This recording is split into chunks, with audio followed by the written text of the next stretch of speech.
স্ত্রীর মুখে যদি খাবার তুলে দেন, স্ত্রীর মুখে যদি খাবার তুলে দেন, এই খাবার তুলে দেওয়ার বিনিময়েও আল্লাহ পাক নেকি দিবে ইনশাআল্লাহ।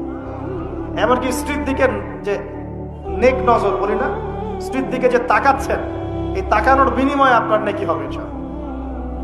দেখেন শয়তান কত স্মার্ট, যেদিকে তাকালে আমাদের নেকি হয় ওই দিকে দেখতে এখন ভালো লাগে না, যেদিকে তাকালে গোনা ওই দিকে দেখতে ভালো লাগে, তাই না?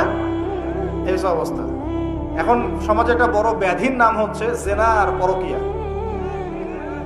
জেনা সবখানেই জেনা, রাস্তাঘাটে, স্কুলে, কলেজে, বিশ্ববিদ্যালয়ে তো আমরা পড়েছি মাশাআল্লাহ। আমরা তো 10 বছর আগের স্টুডেন্ট ছিলাম। ওই সময় দেখতাম যে মেয়েদের কোলে ছেলেরা শুয়ে থাকতো। মেয়েরা ওরা গোল হয়ে গ্রুপ স্টাডি করতো, গোল হয়ে গ্রুপ স্টাডি বোঝেন নাই মনে হয়। গোল হয়ে গ্রুপ স্টাডি করতো, মানে গোল হয়ে একটা বই নিয়ে পড়াশোনা করতো, ওটার নাম নাকি গ্রুপ স্টাডি। ছেলে মেয়ে সবাই একসাথে আর কি। কোনো কোনো সময় দেখা যেত ক্যাম্পাসে হাট থেকে দেখা যেত যে মেয়ের যে মানে থাই উড়ুড়ু করে মাথা দিয়ে ছেলে বই পড়তেছে। জেনা নয় কি এগুলা? নাকি ভালো কাজ? এখন তো এর চেয়ে তো ভালো মারাত্মক কিছু হয়, তাই না ভাই? এখন তো এই যুগ পার হয়ে গেছে।